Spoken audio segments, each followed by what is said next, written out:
Assalamu alaikum. Can you guys hear me?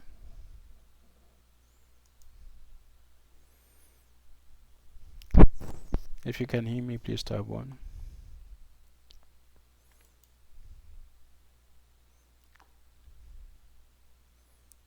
Okay. So clear enough, huh?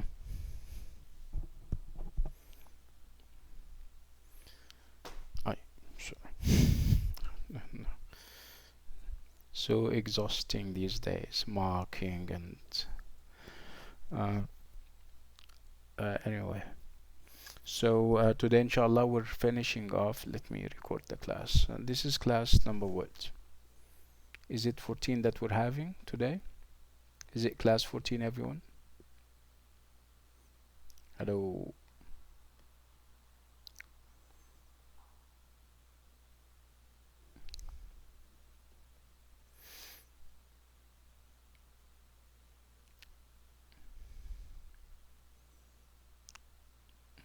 Okay. Yumna is saying it's 13. If somebody can confirm that it is 13, not 14.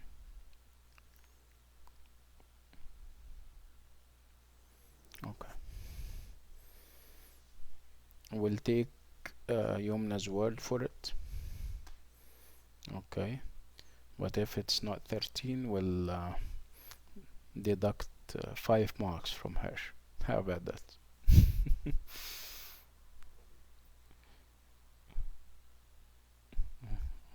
Okay. Okay. So let me write 13. So Dr. Sana and class 13. Okay. So this is 13 and we are on our way and the class is being recorded as usual. What do we have on the agenda? 2 things. Inshallah, today we're going to finish off Shelley and his poems. And I think we'll need to meet on Saturday for Hoffman, inshallah. So we're finishing off the entire course, inshallah, on Saturday. Okay, everyone? Is that clear enough?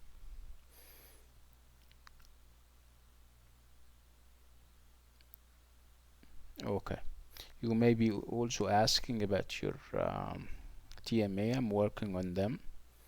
I mean, the problem is that I started with A230B. And I'm working on the feedback, and I teach lots of courses, as you may have noticed. For tomorrow, perhaps by 10 a.m. inshallah, by 10 a.m. tomorrow you will have your grades. I did that with alhamdulillah. I'm done with A230B, so you're the only class that I still have left. Inshallah, you'll have your marks tomorrow. If you check the SIS tomorrow at 10 a.m., you'll have your marks. And I am also working on the feedback so that you get to know why you got the mark that you got. Okay, clear enough? Fair enough? Okay. No hard feelings because we're perhaps late or something. I mean, delivering the marks. You may be nervous or something. Okay. Okay, good. So we're going to take the 5 marks that we took from Yumna, and we'll give them to Amira in the MAM. How about that? Remember, we took 5 marks from Yumna, and we're giving them to Amira in the MAM. Who else needs marks that we can take from Yumna?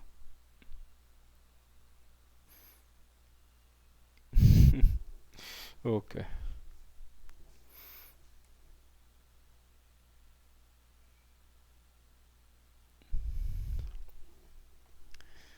Okay, so again, it's Shelley.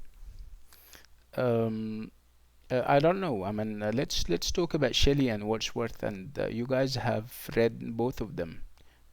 Which of them is perhaps more appealing to you? Which of them you feel perhaps more that I mean, you feel comfortable reading his poetry? And Abir is saying certainly Shelley. Okay. Who else likes Shelley? Um,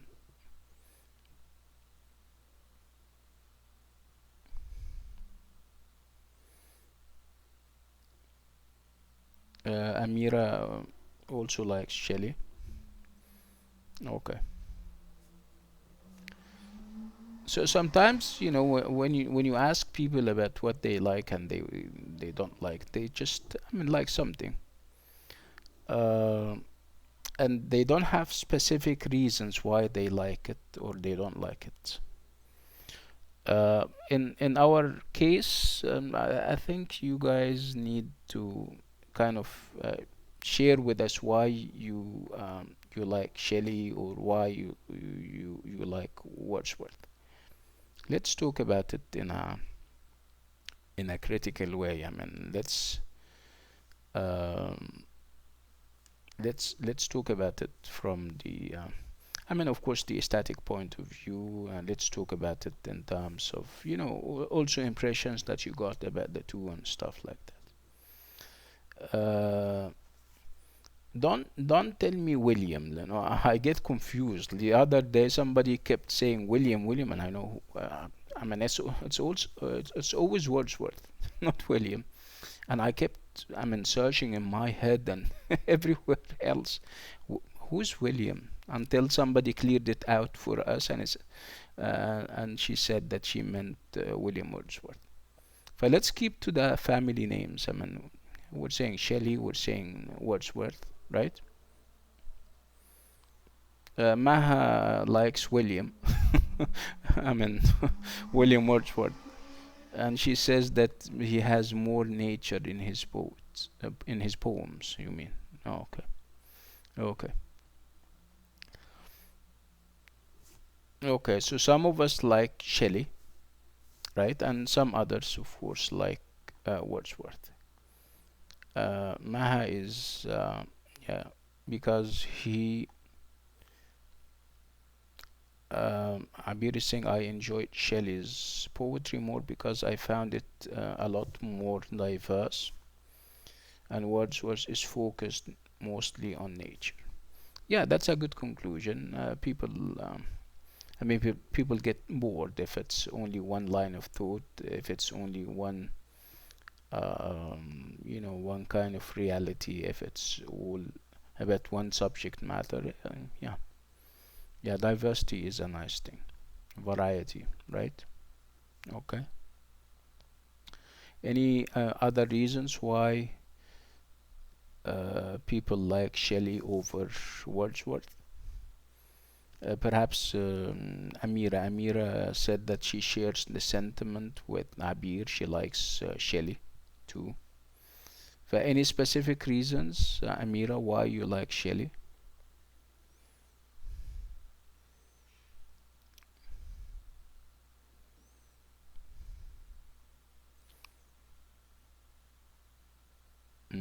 Yeah, like I said, I mean, sometimes it's not explainable, if you like. You just like the poet, you, and that would be it. Yeah, it happens. I mean, when talk about movies, for example, you like a movie just because, right? Okay. Um, so Shelley. So let's, in perhaps 2 minutes, talk about the entire school and then go to Shelley straight away. I'm not going to repeat what I've been talking about for the past 2 or 3 class. I know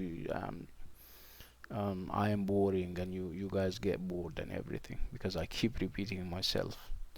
Okay, so romantics, and romanticism. This has been our focus for the past 2 weeks. Um, we spoke about romanticism as a radical movement that cuts across all the genres, and we even find it in art. And we spoke about the romantics in terms of subject matter, and we said that those guys are radical, radical in their tastes, radical in their ideas, and they are also radical in their techniques and styles. We said that with the romantics we have a paradigm shift. We're moving away from the 18th century and prior, where the focus is on propriety, artistic propriety, and artistic decorum.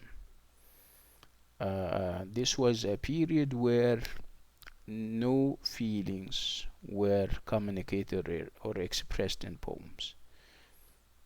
The most you can do in a poem would be to go all the way back to the Romans and the Greeks and mimic and imitate them.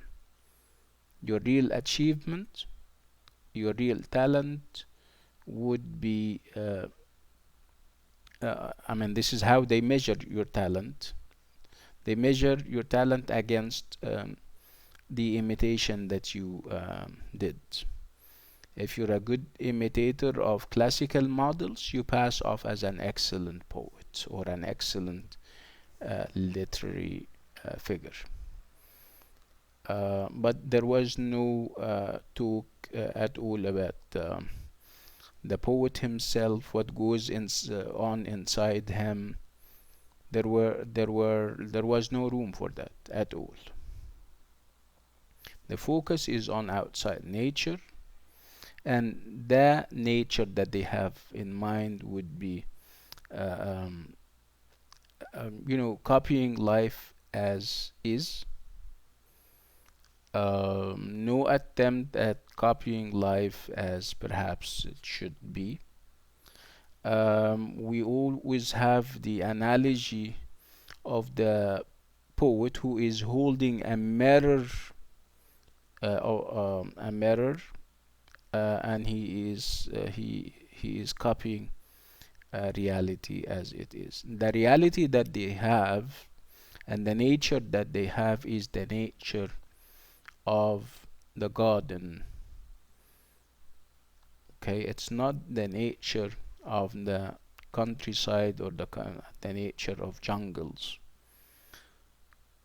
right? Because for them nature again means organization and decorum and blind obedience to rules and regulations. Again, they measure how good you are as a poet against how much of a copier you are, how you copy the old models. With the romantics we have a total paradigm shift where we're moving from outside to inside. We're moving from imitation to whatever is spontaneous, whatever is inside the poet. They also address nature, but their nature is of a different type and a different kind. Their nature is that of the countryside, where life is simple, life is pure, and people are innocent. Why are people innocent over there? Because they live close to nature. Okay. The romantics are also politically committed. They are engaged in the issues of their times. They have a reform in mind. They want to reform society, but uh, a reformation for them is radical, like I said. They don't settle for compromises or quick fixes, if you like, where you can kind of solve a problem momentarily. Okay, no, they are drastic and radical. You either do the stuff the right way the first time or you don't do it at all. This would, of course, land them in trouble a lot. And we have seen examples. We have seen Shelley, and we have seen also Wordsworth, the radical, who over time would change heart and become more of an appeaser to the government. It took him years and years, of course. He was a political radical, just like Shelley, just like Byron, just like any other revolutionary poet. But he changed course over the course of his life, and towards the end, he rethought all his ideas, and he became um, you know um, a poet who doesn't make he doesn't make any noise anymore. Shelley remains faithful to the ideals and the ideas that he was embracing, perhaps because he didn't live long enough. Perhaps if he had lived longer, he could have changed his mind. Who knows? But what we know about him is that he stayed faithful to the ideals and the ideas that he was promoting. Yes, Abir is saying that his wife edited him. Remember when we spoke about this idea of self-editing? We said that Worth lived long enough to edit himself, to kind of um, think about what he wrote, and then perhaps change stanzas, play down some of the ideas or some of the lines. Shelley didn't have this opportunity because he died quite untimely. He died very young. And his wife, for perhaps financial reasons, otherwise she wouldn't have messed with his legacy as a poet. She did that because she was kind of in need of money. Every time she goes in order to publish a volume or something, they would say, no, Shelley, you are the wife of Shelley. He was anti-government. He was anti all the institutions of society, religion. You have seen the poem, right? England in 1819. He is lashing out at everyone. He doesn't spare anybody. Okay, and she comes and she wants to have his poems published. They would say no. So she has to kind of uh, have prefaces and have introductions to those volumes of poetry in which she would say, no, he didn't mean what you guys understood. You are misconstruing the whole thing. Shelley is such a meek and cute poet, and it's all, the impressions that you're getting are all wrong. See? So the editing this time around is not self-editing like in the case of Wordsworth. We're having somebody else editing, not the poetry, the entire life of Shelley. Okay, so that she is kind of reinventing Shelley. The Shelley that she now has in mind is a totally different Shelley than the one we have in his poems. Of course, she cannot change the words of the poems, right? Um, but she can write prefaces in which she would explain stuff in a different way. You would understand it the way it should be as a reader, but she would come and say, listen, no, you this is not what he meant. He meant this. And of course, whatever he meant according to her were all, or was all, played down, and things that are, you know reconciliatory and stuff like that. What did we do with Shelley? With Shelley, we did To a Skylark, Ode to the West Wind, England in 1819, and we stopped now. We're starting the Mask of Anarchy, right?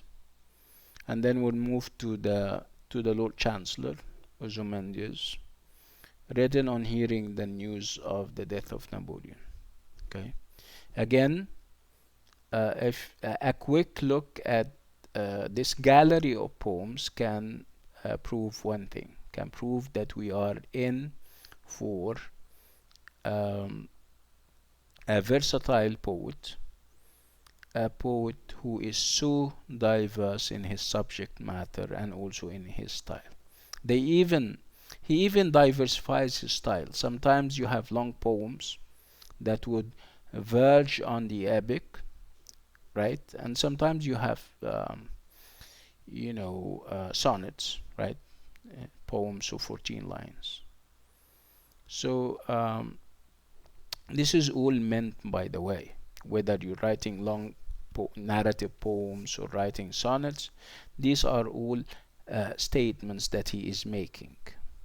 Okay. Abir is saying that there are three categories. She spotted three categories when it comes to Shelley. Okay.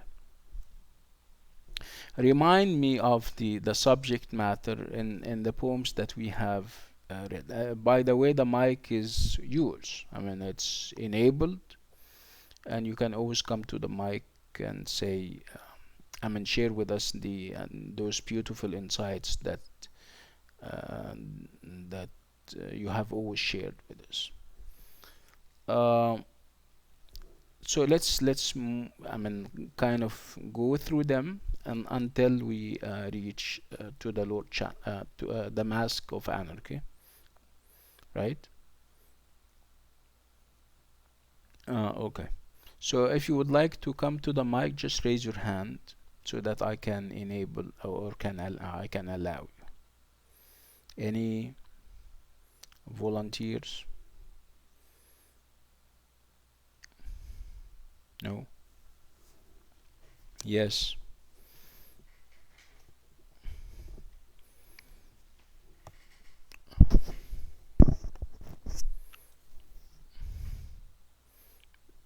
Yeah, okay. Abir wants to say something. Let me allow her. Okay, Abir, go ahead.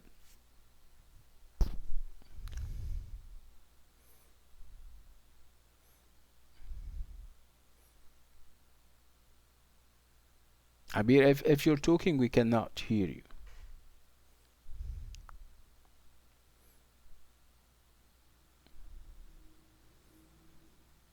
Abir?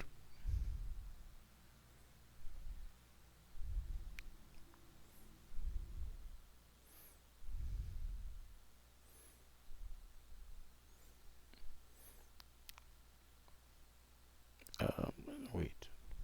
Enable it. Yeah, the mic is.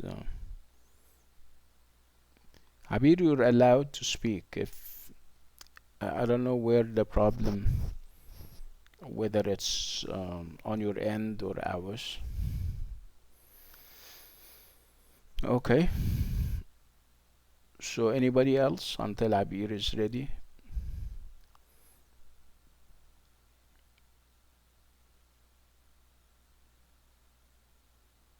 Okay. So it's always bad luck. Okay. To a Skylark. Let's start with To a Skylark. And to an ode to the west wind, because like Abir said, the two of them belong together. We're talking about um, the imagination, the power of the imagination. We're talking about you know, elements of nature.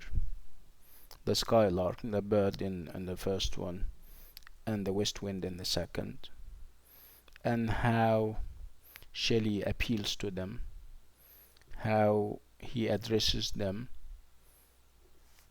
In Skylark, he is so amazed at the beauty of the sounds that the skylark produces, and he's saying that it cannot even. No, we cannot hear you, Abir, unfortunately. No, not at all.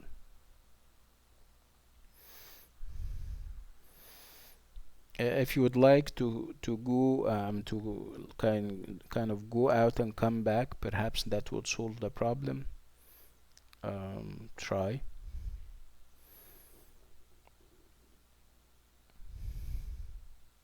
Okay, no problem.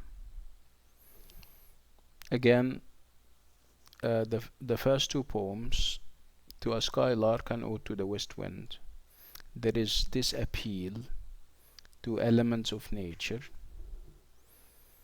and the poet is trying as much as he can to. He's identifying with them, the poet or the persona in the poems.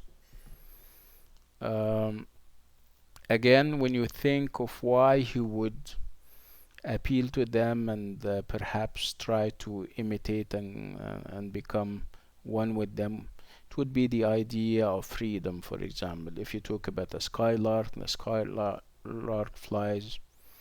Um, it's he The skylark is totally free to move around.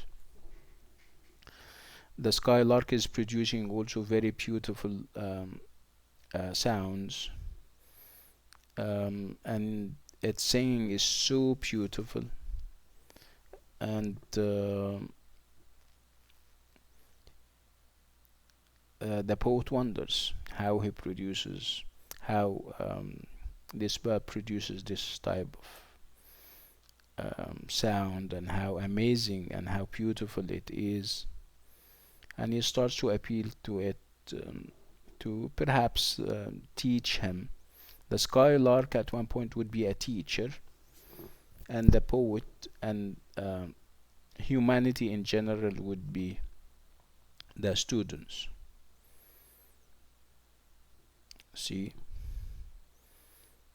So again, we're talking about an element of nature, which is typically romantic.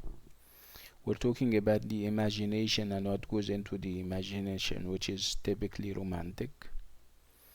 We're talking about the process. Yeah, go ahead, Abir. Hello? Yeah, hi, Abir. Hi, how are you? Can you hear me now? Yeah, we can hear you now. Hi. Yes. Thank you. I'm fine. Yeah, go ahead. So I've spotted three categories, as I've said in the. That's why actually I preferred Shelley's poetry over Wordsworth, because I found it more diverse. The first two poems were more about imagination and kind of like finding a sort of a link between or a comparison between the poet and imaginary characters, or like a skylark, the wind, and also with animals like a skylark. And then the second category, which is politically involved, England and the Mask of Anarchy, the Lord Chancellor. We've done England 1819.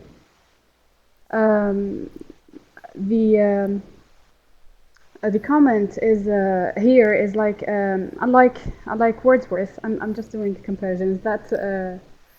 That's fine. Go ahead.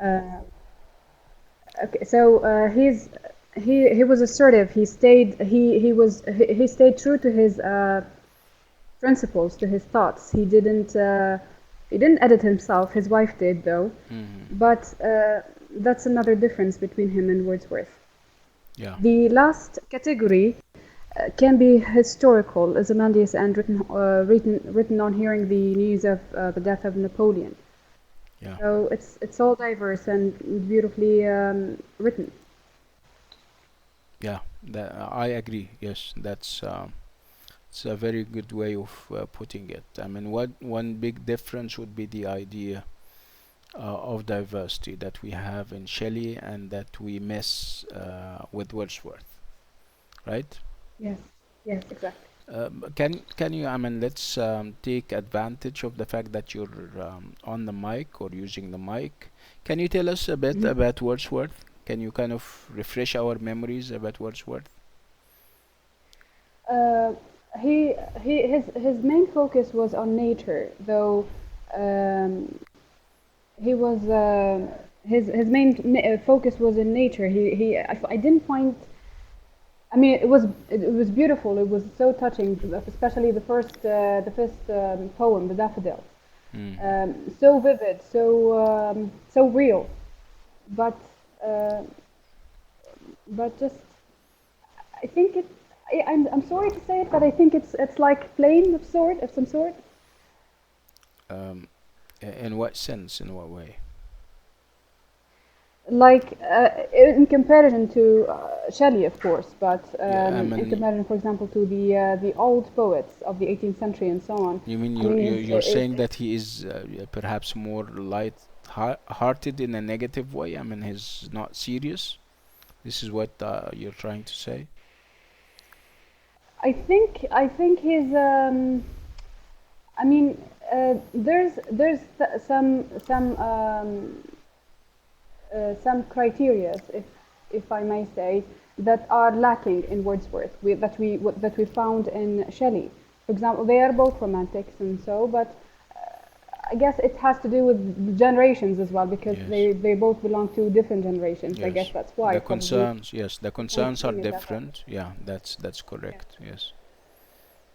Yes. To give perhaps to be kind of fair to Wordsworth, I mean, there is obviously more to Wordsworth. There is more to him than just the three or the four poems that we have done. He has a whole Yes. يعني body of poems, and he is also as diverse. Remember, I told you that he went back on a lot of the ideas that he had when he was young, which means that he was also a Mhm. political radical, and he was politically committed, and he wrote poems also attacking the perhaps the government, and also you know encouraging and promoting the French Revolution and its ideals. He was a radical poet. Poem, but it so happened that the poems that we're taking, perhaps we're doing that in order to kind of, give you,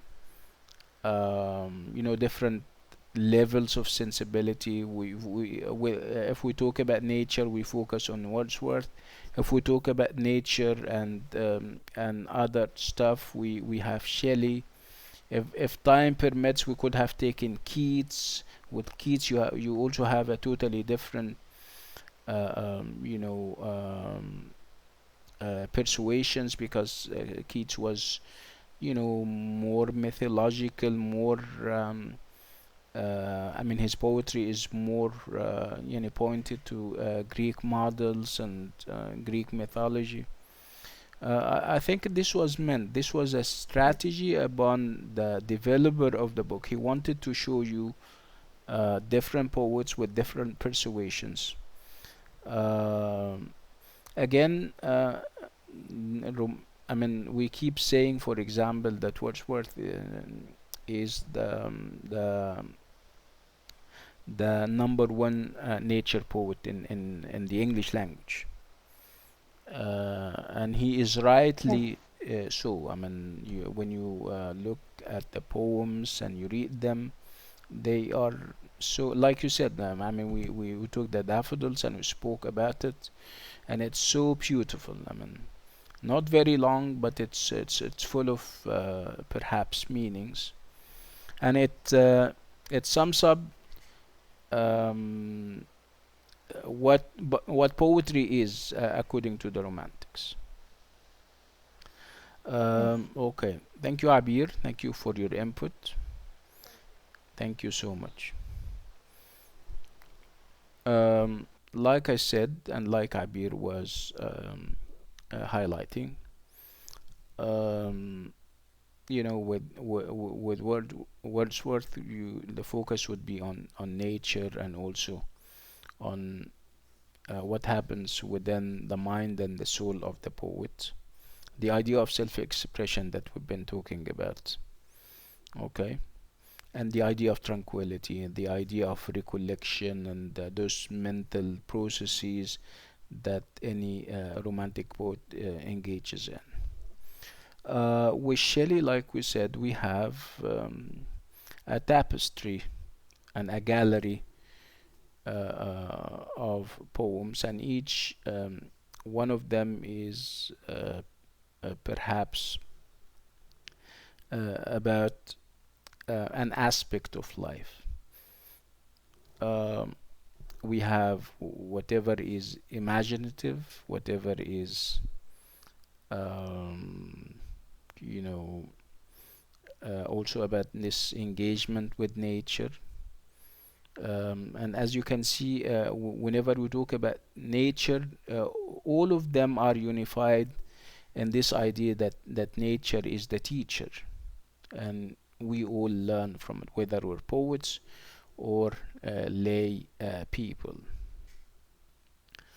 And again, we would focus on the nature of the countryside, away from the hustle and bustle of modern life, of the life of the Industrial Revolution, or the monster that is called the Industrial Revolution, which spares nobody.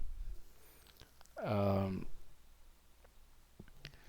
when we move to England, and the Mask of Anarchy, and to the Lord Chancellor, we're having politically motivated and politically committed and politically charged poems, where there is a great deal of criticism leveled against the government with its different institutions: the royal court, the judiciary, the institution of marriage, the church, the military, even. Nobody is spared in these different politically charged poems. And then you end up the journey with Shelley, with poems that focus on history. In Ozymandias, for example, there is this focus on history. Um, and whether we're talking about Ozymandias, or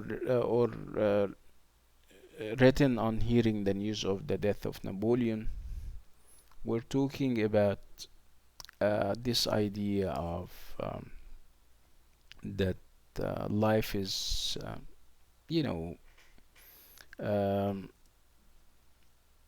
useless, that our existence is sometimes doesn't make sense, because eventually, whether we're leaders or common people, we all die. So it seems that, I mean, he is trying to say, what's the big deal? What is it that we're doing? Whether we're pursuing dreams and making plans, and it all comes down to this idea of futility. Life is futile, and there is an end to everything. Um, and he's giving us, of course, examples of you know, leaders and people who were in their time very high and mighty, and everybody used to talk about them, and they were put on a pedestal at their times. But look at them now, they are under the sand, they are helpless,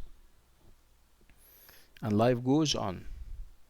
Nobody seems to stir, nobody is bothered with their absence, obviously. Um,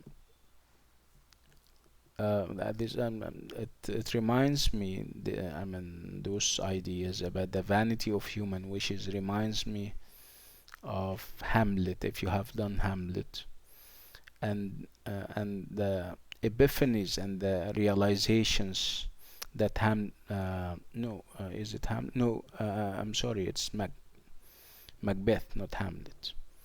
And the epiphanies that Macbeth comes to engage in at one point after what he did in terms of killing and slaughtering and stuff, and he comes to realize that life is but a walking shadow. Um, Life is more or less like a stage, and we have different rules. I mean, you play your role, and at one point your role comes to an end, and you're no more. So it seems that Shelley, in his in those poems that are inspired by history, is trying to say just that. Try all you want, acquire, wealth and money all you want, and this is obviously not going to earn you immortality. No immortality. Perhaps if you read the poems together, immortality can happen only uh, if you're a poet, and if the West Wind, for example, agrees and accepts to take your words and take your poems and spread them wherever it goes. This is the only immortality that is possible. But if you have a political status, or a religious, you're like everybody else. There is no room for immortality. Immortality is with the poet and with the elements of nature, provided that the elements of nature aid and help the poet spread and promote his ideas. Yes, the vanity, like Abir is saying, nothing will last for, yeah, the vanity of human wishes. Okay, it's all absurd, it is all futile, and this is perhaps the wisdom that Shelley and Wordsworth are trying to instill. These are, life experiences that they came to form over the years. I mean, those nuggets of wisdom that we're having in their poetry um, are, of course, because they have gone through life and they have seen enough. Uh, um, and sensitive as they are, they came up with these conclusions. Okay, anyway, so let's go to the Mask of Anarchy. And it's a mask, and it's anarchy. And last time I said that you can almost tell what the poem is about by unpacking the title of the poem. You can almost tell also what aspect of life the poet will address. If we talk about anarchy, when we talk about a mask, especially anarchy, you know that there is going to be perhaps some political touches and some political you know commitments and perhaps criticism. And this is what the poem is all about. I'm not going to spoil it. We'll perhaps go and read it, especially for those who haven't read it. We don't want to spoil it for them. Um, Again, the title has to be very significant because the title has bearing on what happens in the poem. So to the Lord Chancellor. So it's low. No, I'm sorry. The Mask of Anarchy. So again, anarchy is another word for chaos. Whenever we talk about anarchy and chaos, we talk about the political scene in a given country. And if you talk about anarchy, so you talk, you also try to uh, explore and probe the reasons why there is anarchy. Anarchy is normally um, um, an effect, not a cause. Anarchy happens or takes place in on a lot of on in a lot of cases when you have perhaps despotism and lack of democracy, and so at one point people would kind of explode, and the next thing you know is that you have disorder, you have anarchy, everything is upside down. Okay, the reason would be that people have been enduring for so long until they decide not to take it anymore. This happened, of course, with the French Revolution, for example. The French royal family had always been despotic, had always been very tough and very dictatorial. So when the French Revolution came, it was, I mean, the end of it, and they came, and anarchy predominated. And you know what happened with the king and the other members of the royal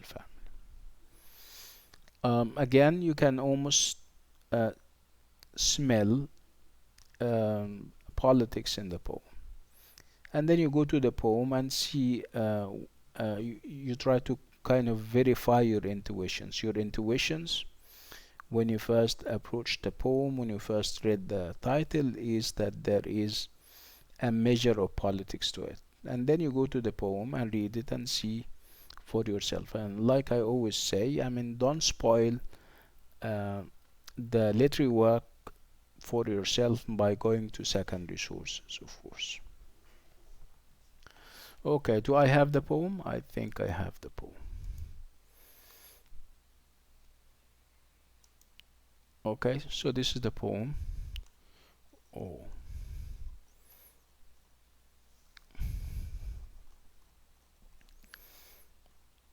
Um, I'll give you, I don't know whether you have the poem handy or not. You can read it from here. I think it's visible enough.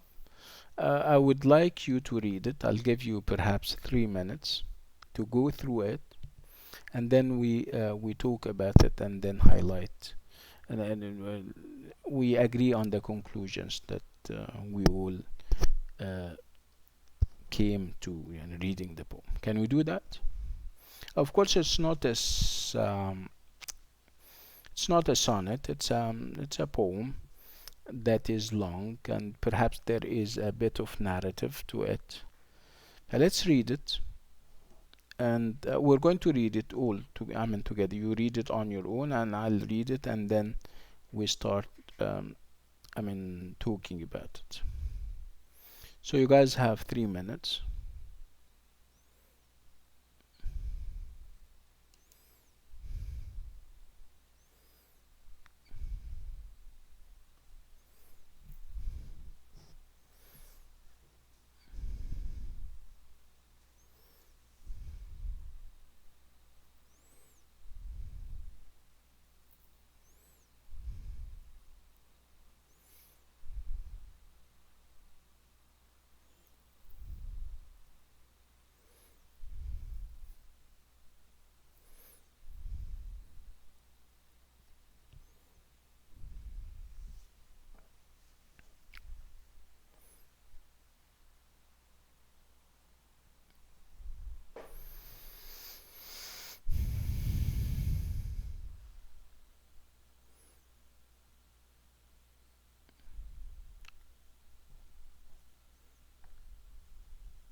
Okay, you're reading, I hope.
It's very long, huh?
Yeah, very long.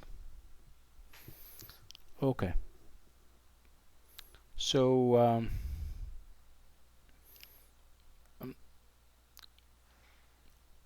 it's not a narrative poem, right? It's long, but it's not. It doesn't have any narrative elements. He's not narrating. He's just describing the situation. He is commenting on it, right? It's more of a commentary than a narrative. Okay, it's long and it has so many ideas. The basic idea would be that we have a clash, of course, between um, the government and the people or the masses. Okay, and the poem is actually is inspired by and is based on an actual tragic event or incident. This was perhaps in 1819. People um, gathered at they have like a square over there called Peterloo, and they went there because one of the reformers was giving a speech. He was talking about the reforms that should be done so that life can change in England. And obviously, this guy was charismatic, and lots of people went there in order to listen to what he has to say. The next thing you know is that the government, I mean, the forces of the government, obviously, is opening fire at people. I mean, claiming the lives of at least 10 people, and lots of people got injured. So this was perhaps the political background. Um, Shelley at the beginning is telling us what how he received the news. He says that he was in Italy and he was perhaps lying down, sleeping, and perhaps contemplating like any romantic poet. And the news came to him, uh, and he started to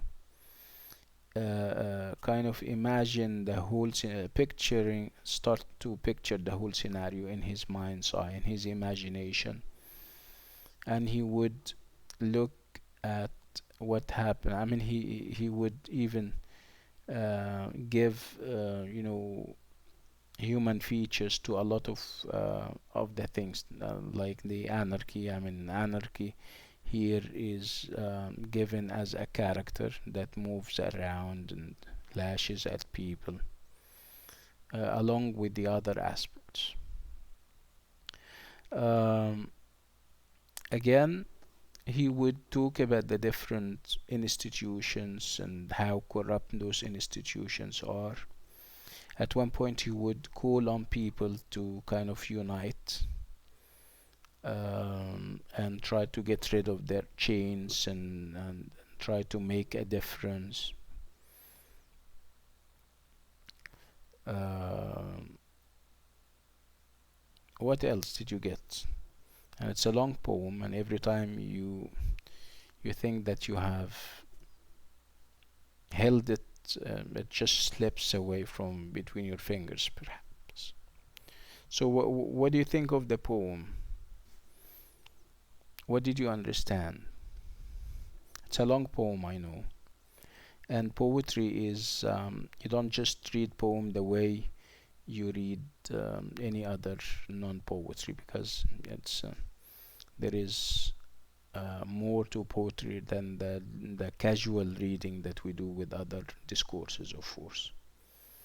But we're now trained. I mean, we've been doing poetry for quite some time, and it seems that we're starting to be sensitive to the ideas and to the words. And so, what do you have to say about the poem? Budur, Budur, do you have a mic, Budur? And Budur has very beautiful insights. And if she has a mic, and this is Budur, for example, there are voices of violence as a satire of the English establishment that was available during his time, and therefore Shelley wanted for his poem to support the cause of parliamentary reform. That's interesting. Okay, so Budur, you don't have a mic, huh? Budur. I'm just asking. If you don't have one, it's okay. Just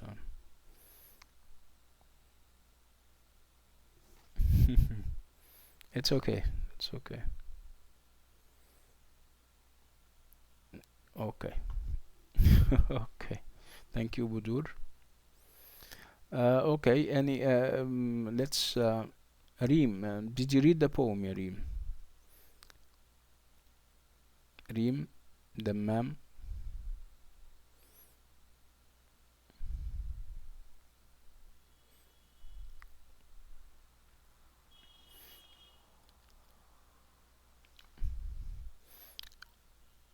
Did you did you understand the poem? Yeah, I know it's long and everything.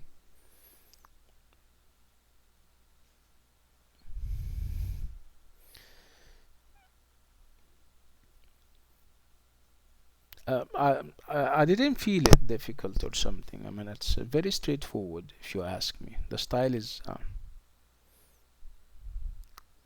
yeah, it's you understood every bit of it, but it is long, and our memories are very short. Yeah, Abir. So you understood it very well, but of course, I mean, you cannot remember everything. Again, you can, I mean, the overall impression that we all got um, out of the poem would be this guy is lashing out against um, the different institutions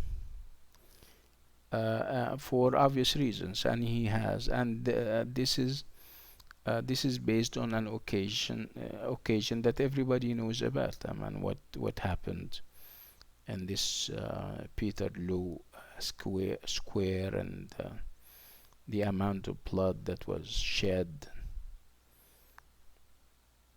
He was actually asking people to get rid of their chains once and for all, and perhaps raise arms against their oppressors.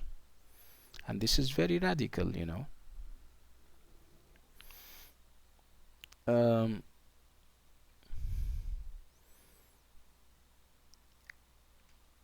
Rise like lions after slumber in unvanquishable number. I mean, he's telling them that you guys have been sleeping for quite some time. Wake up from your slumber,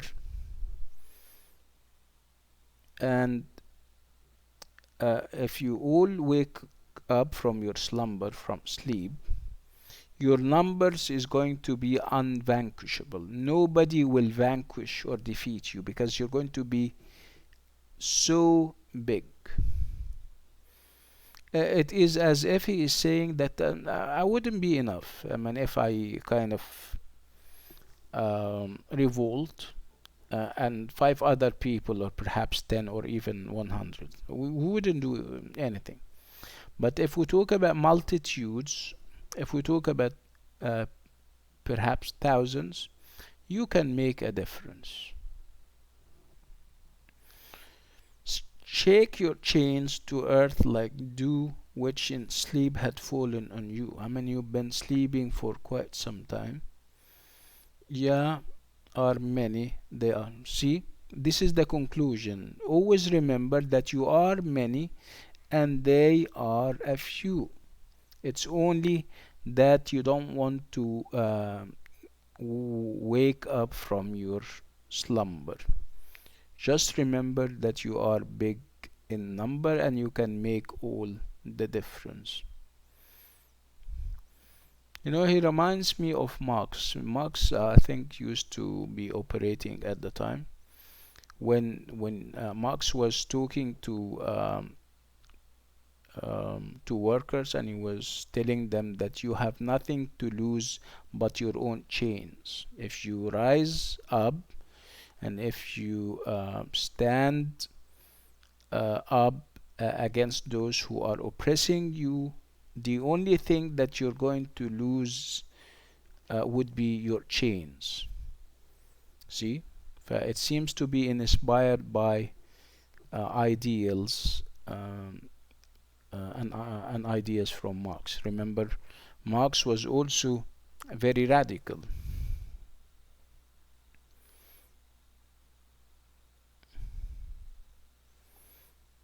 So as I'm saying, it's long, but it's very straightforward. Even the imagery that he is using. Yes, excellent. That's a very good observation, Abir. The fact that he personifies death at one point, murder, anarchy itself is wearing a mask.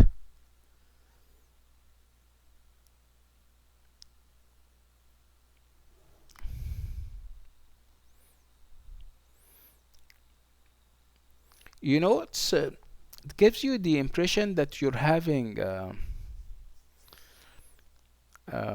you know, somebody who is walking down the street and he is meeting you know, people, and everyone stands for something. It reminds me of if you're familiar with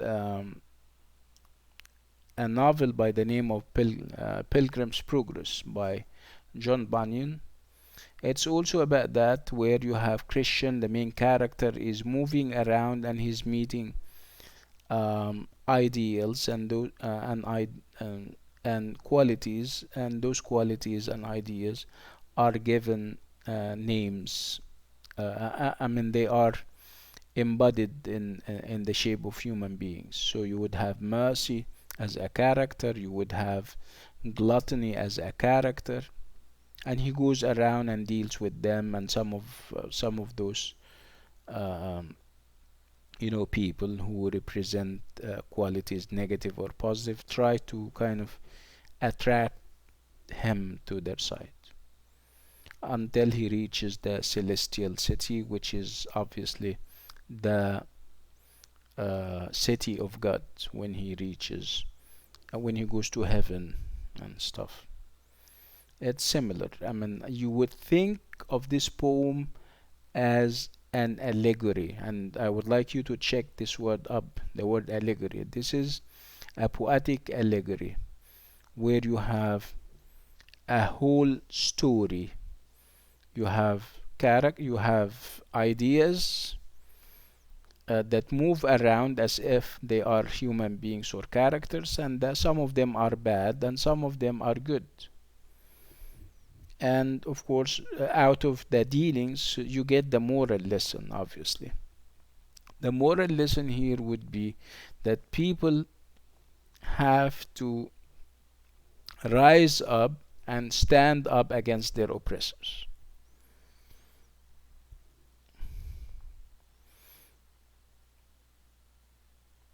Abir is saying, as he personified death, yes, he painted anarchy, yes.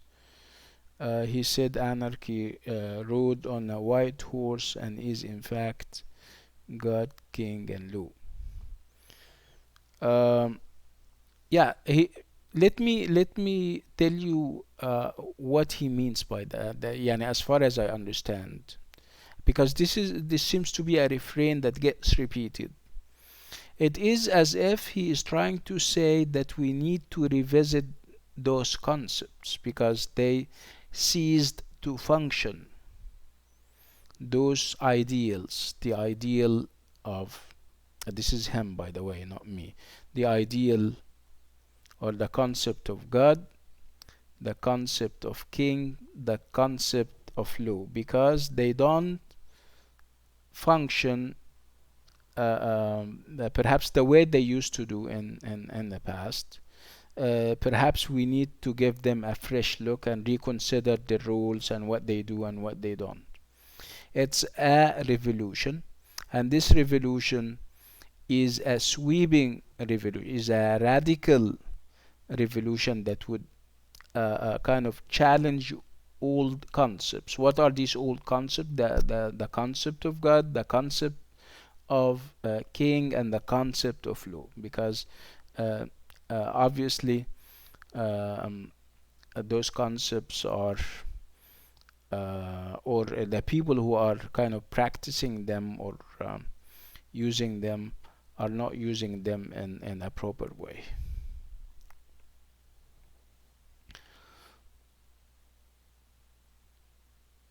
Yes, yeah, allegory is spelled the way you typed it, yeah, Habir. Okay, so this is the poem. I would like you to read it. Read it on your own. Uh, Now it's time that you started reading perhaps critical material or secondary sources. Read secondary sources. Read it first, and read secondary sources. And when we meet again next time, we can always, I mean, share our ideas and the ideas of other people. I mean, the critics and whoever analyzed the poem. Okay. Can we move to another poem? Yes, we have to.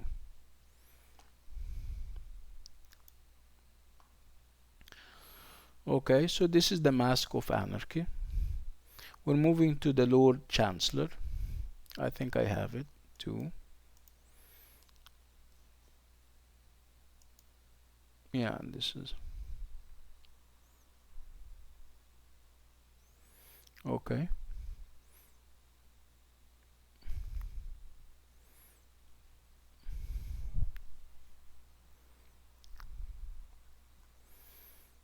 I don't think it's as long as the other one. Okay. So again, like we always do, we normally start with unpacking the title of the poem. The title of the poem is To the Lord Chancellor, right? To the Lord Chancellor. Lord is, of course, in England, if you are going to be appointed as a minister, they normally give you an honorary title like a knight or lord. I think lord is one of the ranks. Um, Again, the idea is that he's addressing the Lord Chancellor. Chancellor is a minister. I think he has to do with I mean his job has to do with the legal system, and also there is an aspect of finance to it. So it's exactly like saying to remember we're used to this two kind of thing, to the skylark, to the west wind, right? And they were all about the imagination and right, and about elements of nature. This time around, we're on Earth. We're no longer in the sky with the skylark or the west wind. We finally came down to Earth, which gives you this sense of realism. So it wasn't all about flying away from the here and the now. Now we have Shelley, who is rooted in the issues and the problems of his time. We have seen that in the previous poem, and we're seeing that in this poem. This poem is even more personal than all the other poems. It has this personal touch to it because obviously he's talking about a very private issue. Because of perhaps his political activism, I mean, his kids are taken away from him. He is sending a letter which takes the form of a poem to the Lord Chancellor. So there is obviously nothing wrong with appealing to somebody in high place in order to have a problem fixed. So this is what we get. This is what I mean, this is the first impression, right? But when we read the poem, it's not an appeal that he is making.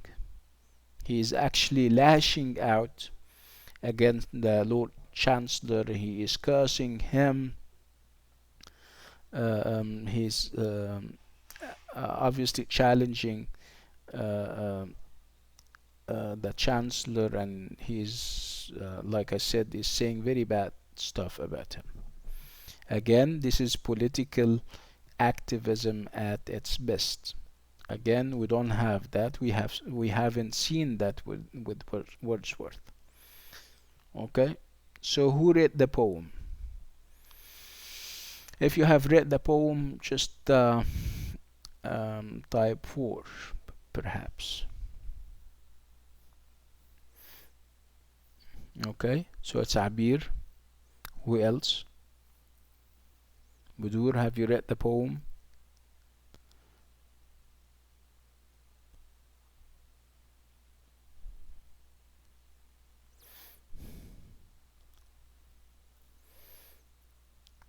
Okay, so only some lines. Okay. How about Amira and Julia? Do we have Julia today?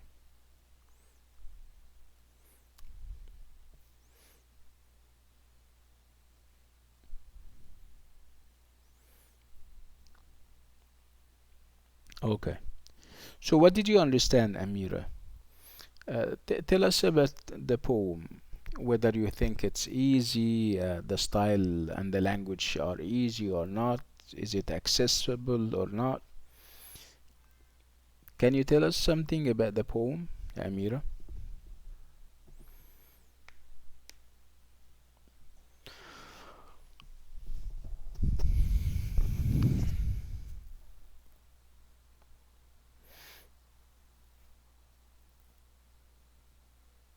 Okay.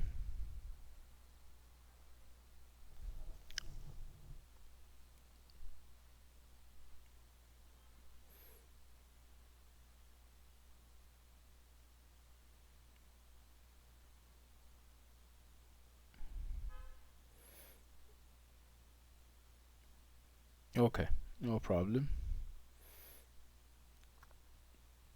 Okay, okay. So Abir, what did you understand?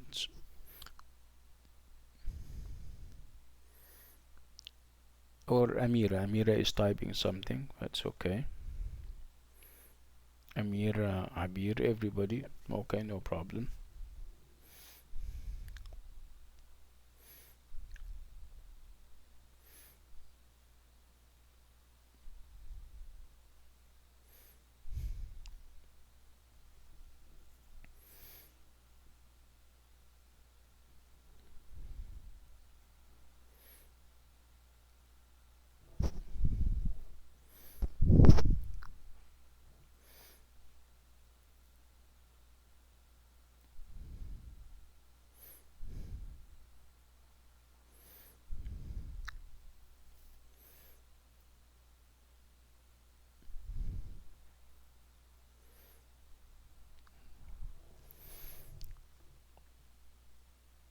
Okay.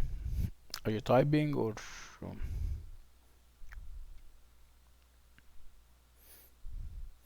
or perhaps you're uh, mistakenly pressing the yeah, that's good. Good. Abir is saying first it seemed revolutionary just like the other two, but then upon revisiting the context, his personal grudge with Lord Eldon, the revolutionary side loses its charm. It becomes personal, and you start to believe that there is a vested interest, that he has an agenda. It's not pure reform that he is advocating, right? It is reform because he has a stake in it. Okay, that's good.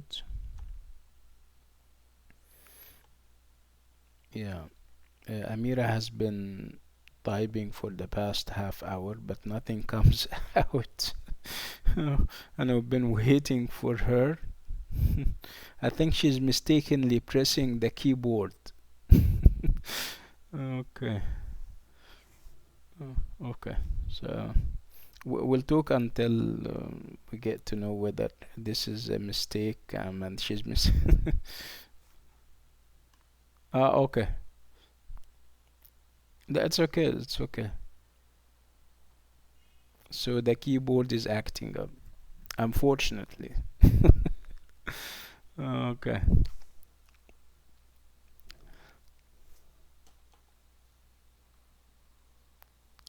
So thy country's curse is on thee, justice sold, truth trampled, nature's landmarks overthrown, and heaps of fraud accumulated gold plead loud as thunder at destruction's throne. And whilst that sure slow angel which aye stands, watching the beck of mutability, delays to execute her high commands, and though a nation weeps, spares thine and thee. Okay, this is all like Abir is saying. This is pure criticism that you would think is objective and not kind of agenda driven, right? And then, oh, let a father's curse be on thy soul, and let a daughter's hope be on thy tomb, be both on the grey head a leaden uh, coal. Uh, so this is where we he started to kind of talk in personal terms. Budur is saying this poem actually differs from others since Shelley tried to expose systemic political mistakes. Okay, to weigh thee down to thine approaching doom, I curse thee by appearance, outraged love, by hopes long cherished and too lately lost, By gentle feelings thou couldst never prove, by griefs which thy stern nature never crossed. Yes, the despair which bids a father groan and cry, my children are no longer mine. The blood within those veins may be mine own, but tyrant, their polluted souls are thine. I curse thee, though I hate thee not, O slave. If thou couldst quench the earth-consuming hell, of which thou art a demon, on thy grave, this curse should be a blessing. Fare thee well. Yeah. See, I curse thee, though I hate thee not. I mean, he has been heaping, curses on him, and towards the end, he's telling them, and I am. It's exactly like people when somebody comes to you and he attacks you. He says, "I'm not attacking your person. I'm attacking your behavior." And he has been attacking you, behavior and otherwise, right? Uh, yeah, I mean, you say everything bad as it is intended. No offense. See? Okay. So we don't have this kind of, you know, sometimes you have those fluctuations and changes. People starts off perhaps very angry, and then towards the end they cool down, and we don't have that, right? I mean, Shelley seems to be consistent in his attack and his criticism. He never wanes down, if you like. He never plays down what he is saying. This is the only line that caught my eye, the idea that uh, it is true that I'm cursing you, and you're going to rot in hell, inshallah, but I hate thee not. See? Very funny, huh? Um, so again, it's all personal, and this is what we inherited. Perhaps we can challenge this interpretation that we inherited. People say that it is personal, and it doesn't really um, show you that this guy is politically committed or I mean this is I mean they said this is not an example that you should cite because there is a personal element to it.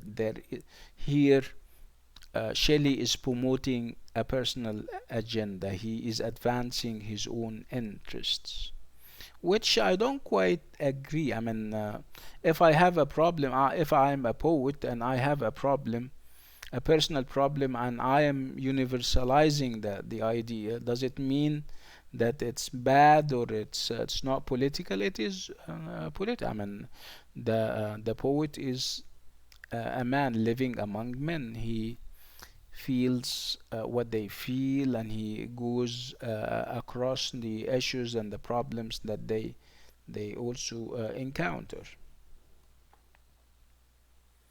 Amira is saying because he talks about the people that are suffering, and then they took his kids because he loves them, and they are a weak point in order.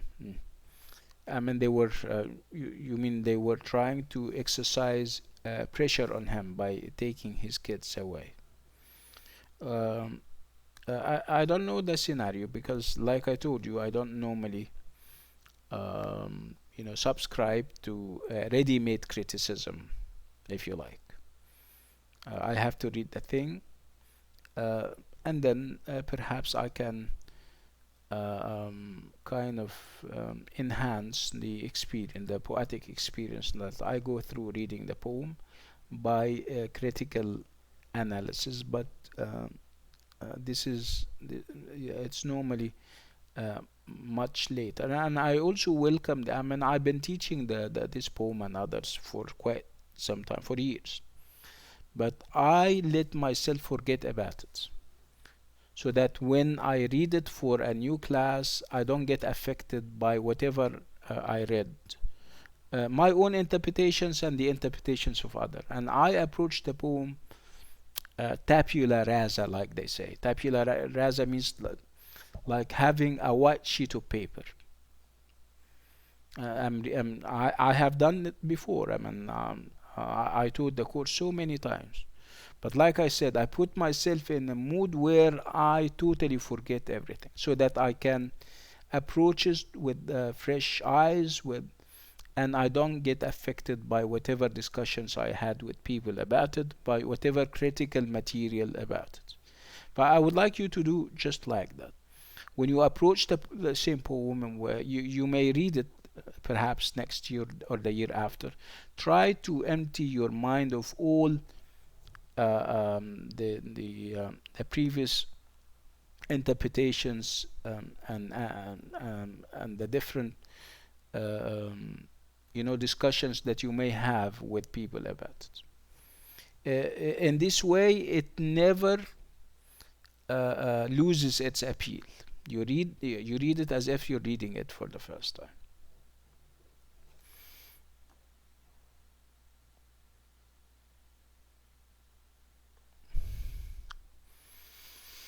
Okay, so this is another politically charged poem that would verge on whatever personal, because of this personal issues that um,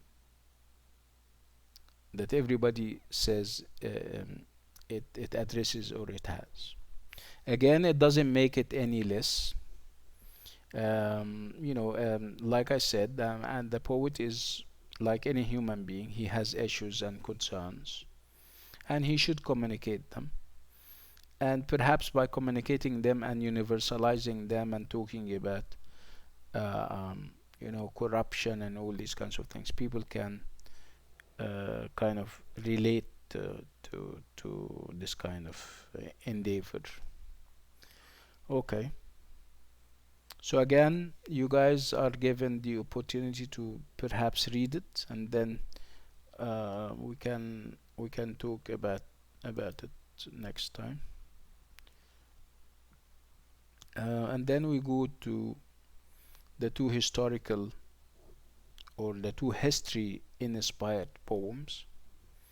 We have Ozymandias, and we have written on hearing the news of the death of Napoleon. Ozymandias happens to be a sonnet, which means that you have 14 lines. Okay, and perhaps the idea is very clear, because you don't get lost in the details that you have in very long poems, right? So those who have read Ozymandias, kind of type 4 or something.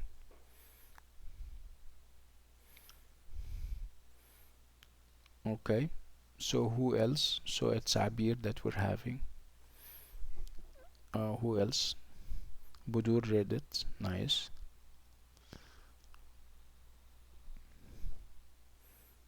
Any other people? Mariam? Mariam? Do we have Mariam? We don't have Mariam. Perhaps Amira, Maha, Marwa, Marwa Al-Ghandur.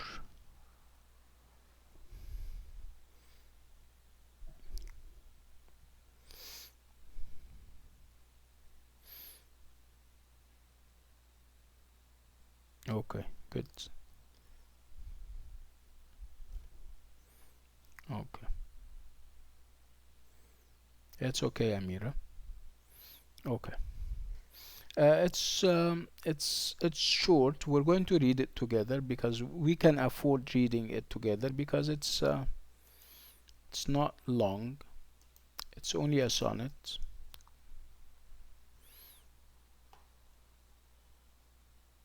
Yeah, here is the poem. Um, I'll try to play it because I think I have audio here.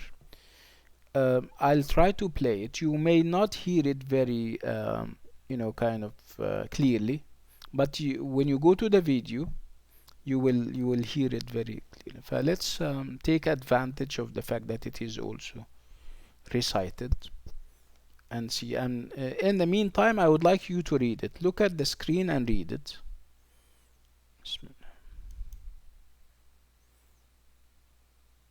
Ozymandias by Percy Bysshe Shelley. I met a traveller from an antique land who said, "Two vast and trunkless legs of stone stand in the desert.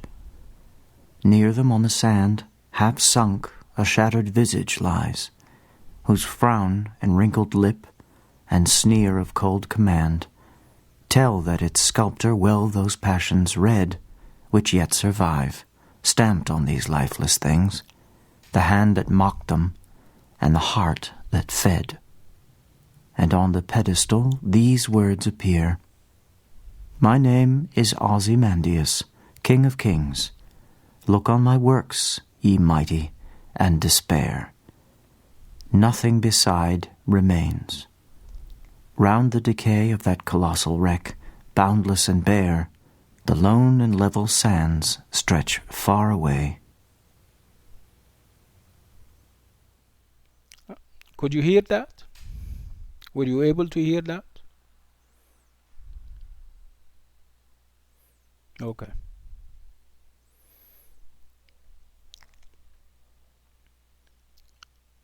But you could read it, right? Did you read it? I mean, it's here.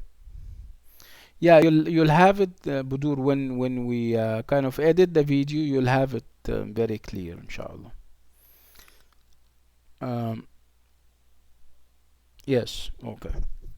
So I met a traveler from an antique land who said, two vast and trunkless legs of stone stand in the desert. Near them, on the sand, half sunk, a shattered visage lies, whose frown and wrinkled lip and sneer of cold command tell that its sculptor well those passions read, which yet survive, stamped on these lifeless things. It's red, not because it rhymes with passions red.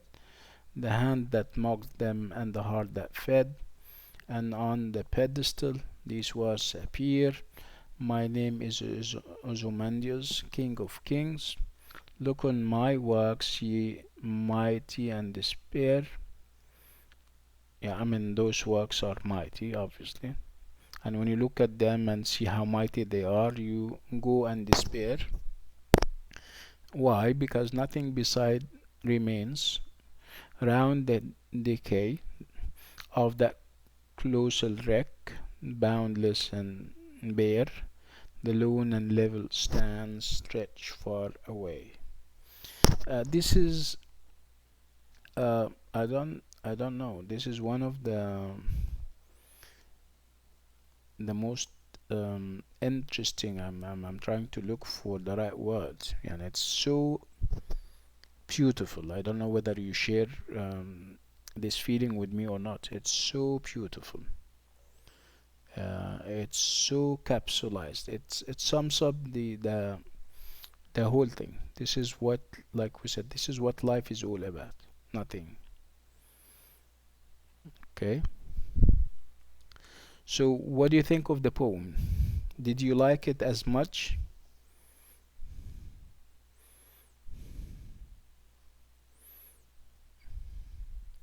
And who's talking? Who is the persona? Obviously, this is not the poet himself, right?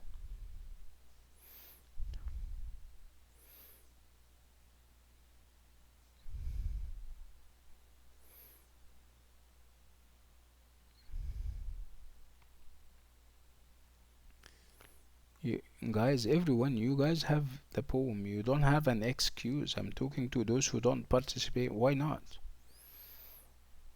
It's not a long poem and it's in front of your eyes.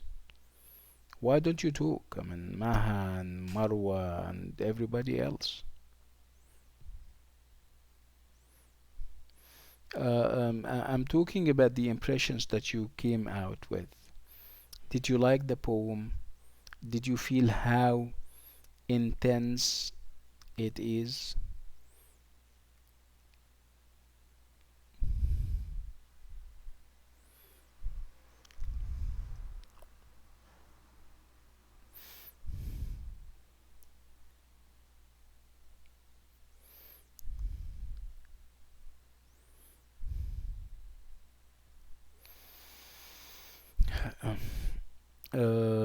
Abir, yes, very much. It is short and light, but it is full of wisdom. When you ask somebody, when somebody's writing an essay and you say, please make it short and sweet.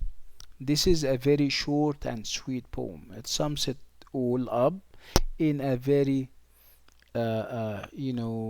condensed and intense manner, right?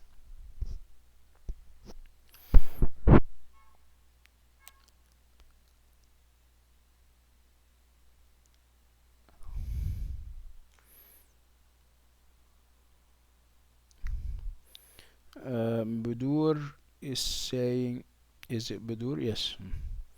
Which makes it very beautiful rather than the other poems. So proud that the poet selected an ancient king from old Egypt. Uh, I'm not sure.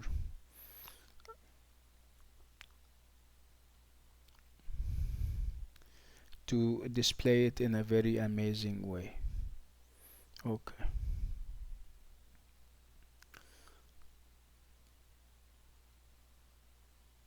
Um, the word I would use to explain it is gold, because the gold material can go through decades of a harsh time and not lose its worth. But you know something, Amira. This is not what. Yeah, perhaps this is how I understood it. Uh, he's not trying to say that you have something or achievements that survive or stand the test of time and they can remain. And he's obviously saying the opposite. I mean, try all you can, achieve all you can. At the end, you will be uh, thrown like this guy. Uh, um, you'll be, of course, you'll die. And even the relics and even the monuments that people are making for you in order to kind of immortalize you are even those monuments wouldn't even stand the test of time. So again, it's the king of kings, as he is described here, and also whatever monuments glorifying him, everything will come to an end. Everything will decay. Your real achievements and the tools that other people are using in order to mark and celebrate those achievements. Okay, you will be no more. You and your monuments. Because make no mistake about it, this is life. This is the vanity of human wishes. You think that you can survive and live? No. I mean, how long do you normally live? You live how many years? I mean, and then it's all gone. So this seems to be the message that he is trying to get across to people. Okay, and he has chosen the king of kings. Um, of course, ancient Egyptian civilization and how glorious and powerful it was. Again, that wouldn't help. That wouldn't help this king of kings. The achievements that he made over the years and stuff. Yes. Abir is saying everyone, no matter how grand he is going to be nothing but ruins and decay. Yeah, yes. Again, we might need to revisit it,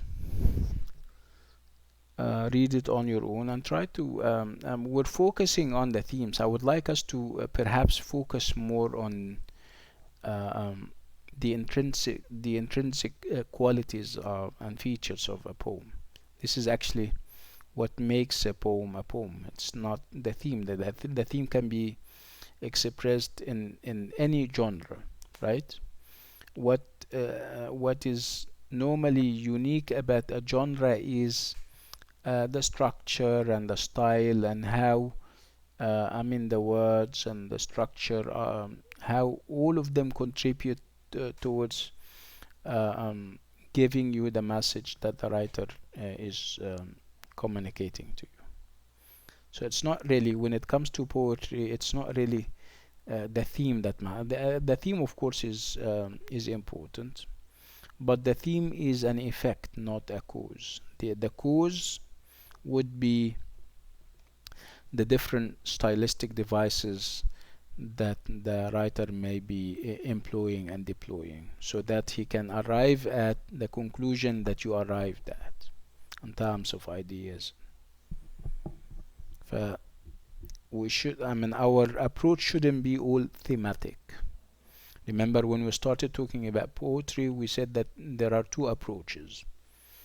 There is this formal approach where the focus is on the form, and there is this thematic approach where the focus is on the theme, or the themes and the ideas.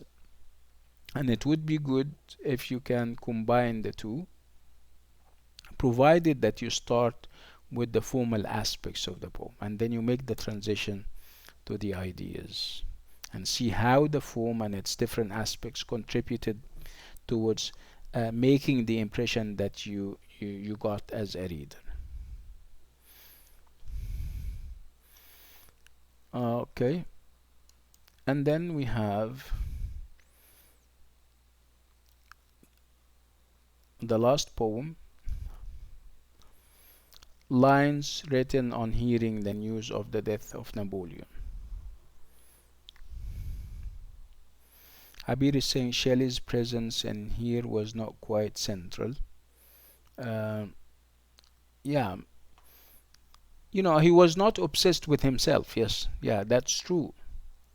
Again, this is perhaps the kind of humility that you expect of somebody who is talking about how life is vainglorious and how life is futile and is worth nothing. Okay, you cannot be talking about a universal idea like this and then you impose your presence as a poet. He's showing some kind of humility, right, by keeping a low key, keeping a low profile. He's low key here, right? Yes, absolutely. A message in and of itself. Yes, correct. Again, lines written on hearing the news of the death of Napoleon. Of course, you know who Napoleon is, right? Napoleon.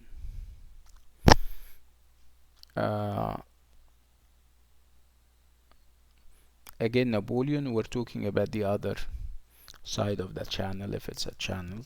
We're talking about France. We're talking perhaps about revolutionary France.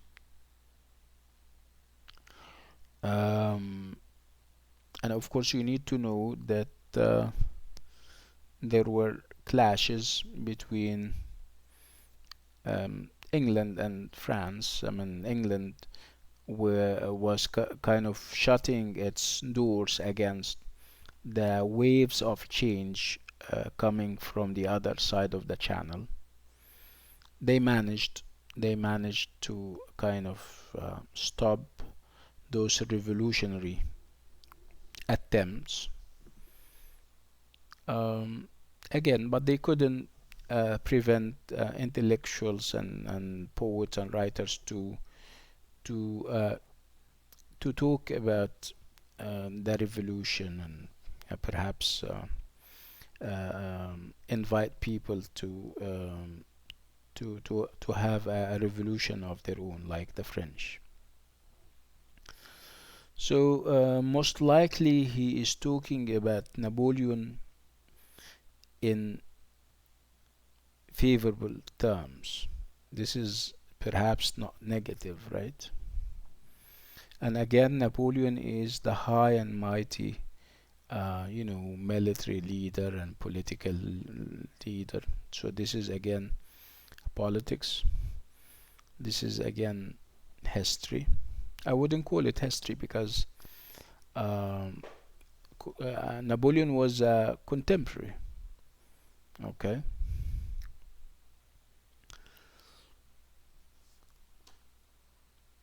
So this is the poem. It's not very long, that's why I'll have you read it. Those who haven't read it, I'll have you read it very quickly before we talk about it. So lines, and I'll read it along so that. So lines written on hearing the news of the death of Napoleon.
Finished? Did you read it?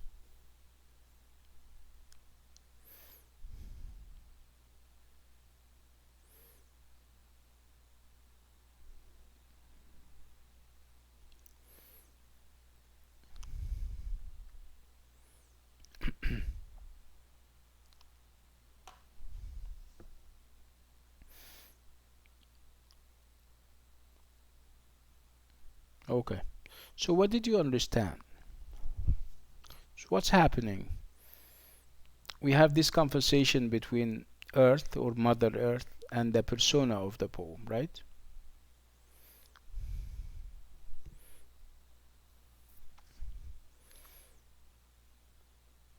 So obviously the persona is leveling criticism against Earth, Mother Earth. He is obviously criticizing it.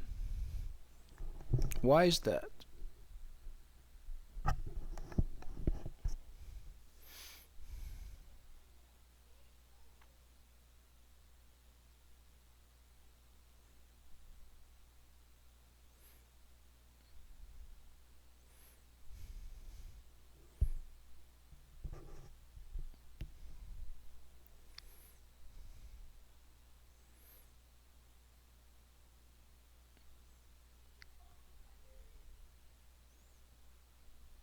Okay.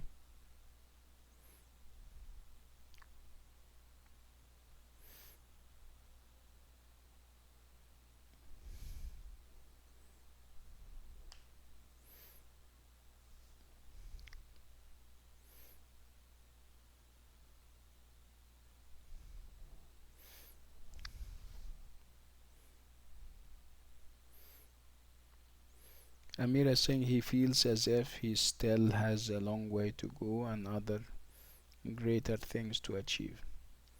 So is he talking about himself? Is he lashing out against Mother Earth um, for himself, or is he talking about somebody else?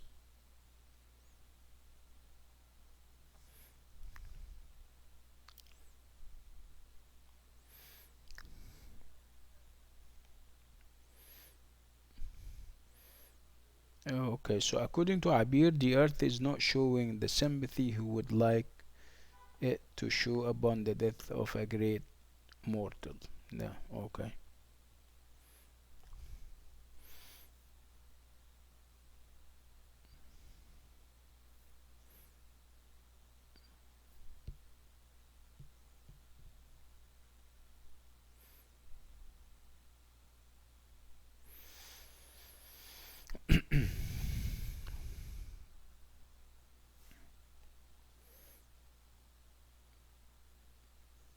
Amira, no, I feel like he's just uh, mad that when he is dead, he doesn't want his body in a grave inside of Mother Earth. Okay. You mean he started off, he's taking the death of Napoleon um, as an excuse, and he's going to universalize the issue, the idea of people having to die and then they are um, put inside graves inside the earth and they are no more.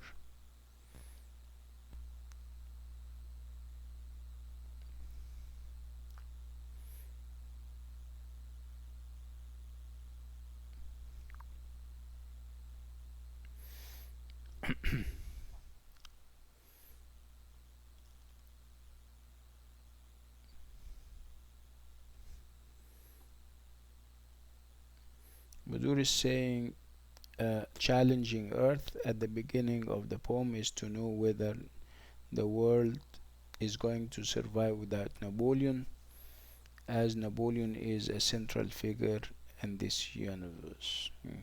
Okay, that's interesting insight. Okay, so think about it. We may want to perhaps revisit it and read it perhaps more than once on your own.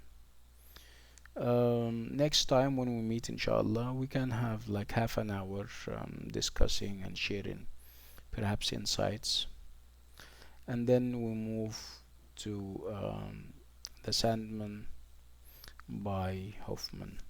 We're finishing everything off, inshallah, next time on Saturday.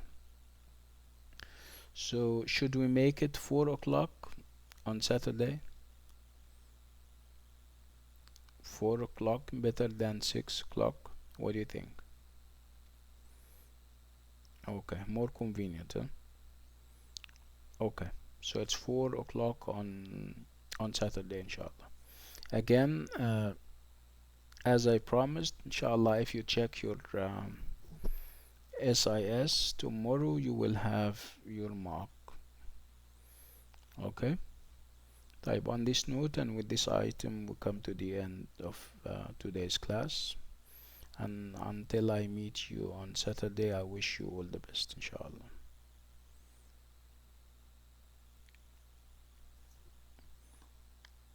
Yeah, ask me on WhatsApp, no problem. Yes, you can always ask me on WhatsApp. Okay.